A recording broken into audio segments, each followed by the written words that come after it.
Hello, everyone. Today I am coming to you with some how tragedies can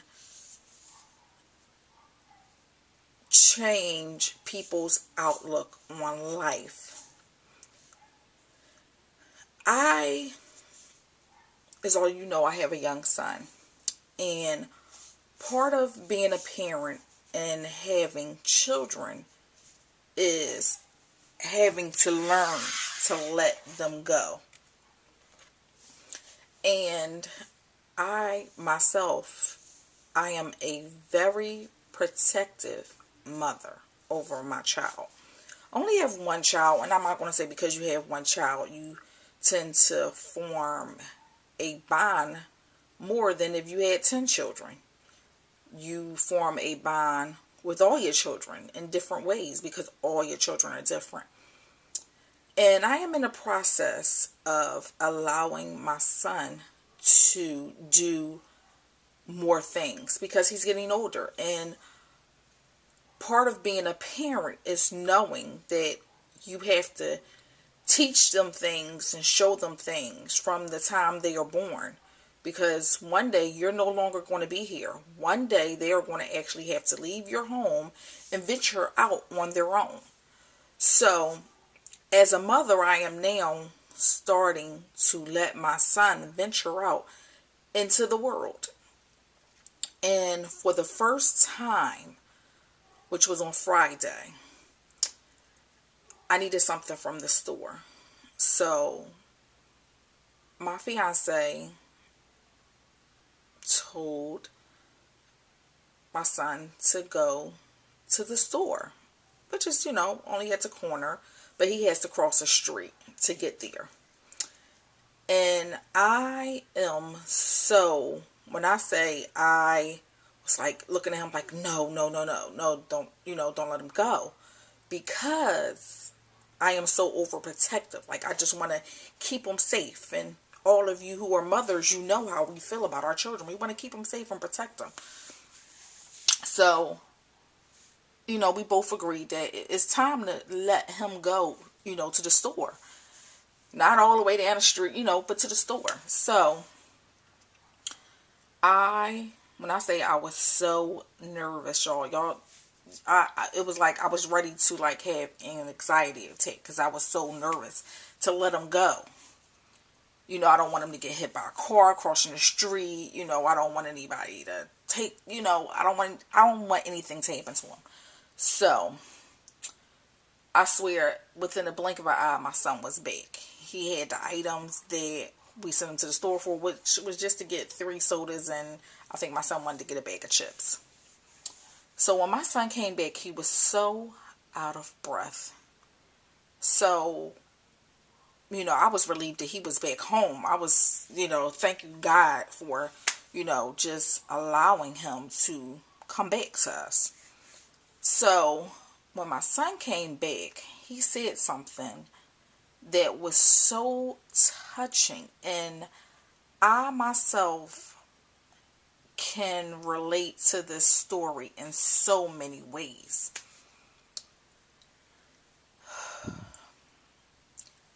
So we asked my son, why was he so out of breath? And his reply was, now mind you, this is a 9-year-old child. He said, I didn't want anything to happen to me like it happened to Trayvon Martin. Well, after that, I was so choked up, and I'm choked up now, that I told my son, let's pray. Well, in my household, my son used to go to a Christian school. So my son knows about prayer. He will bust out in prayer in a second. For anyone who's sick, whose house is on fire, anything. My son knows to pray about it and ask God to help you with whatever you're going through. So I looked at my son and I welded up in tears because as a parent, I could not, I know how it felt for me letting my son go to the store to get me a soda and some chips. And if he did not return, I don't know what I would have done. And to see him come back through those doors, it was such a relief. I, right now, cannot imagine what Trayvon Martin's mother is going through. I cannot. And I hope that justice is able to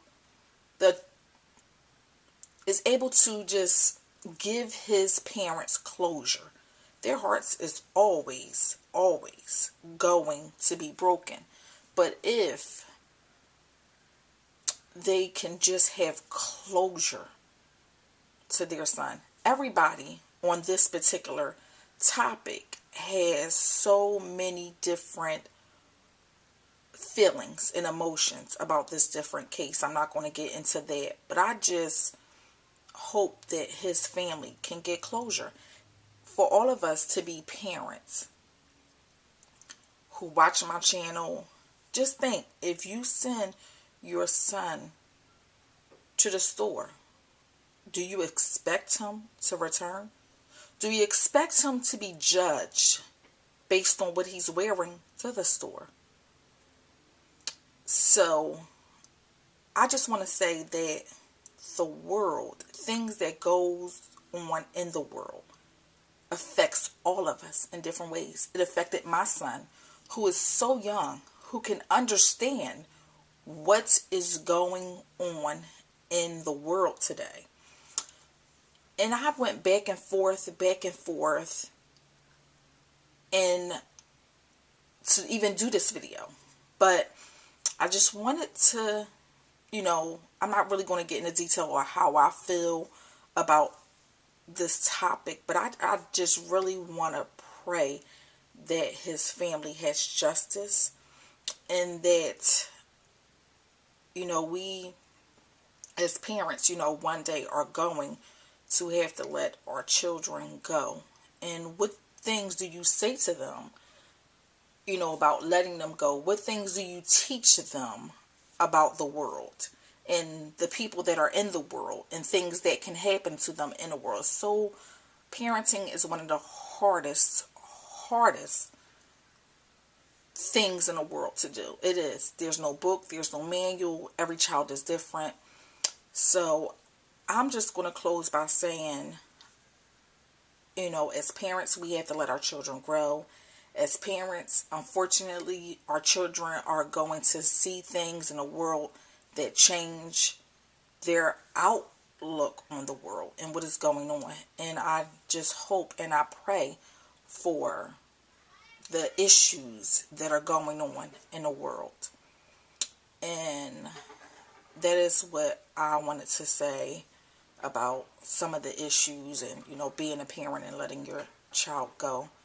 So I'm going to close the video with those thoughts for all of you, about being a parent and, some of the issues that are in the media right now. If you would like to, you can put down the bottom, of stories or things that you have had to, let your children face, and, how they ventured out into the world. And as a parent, how did you let go of your children when it was time for you to let go of them and then venture out in the world, or, things of that sort. But I was really touched at what my son said to me, and I wanted to share that with you all.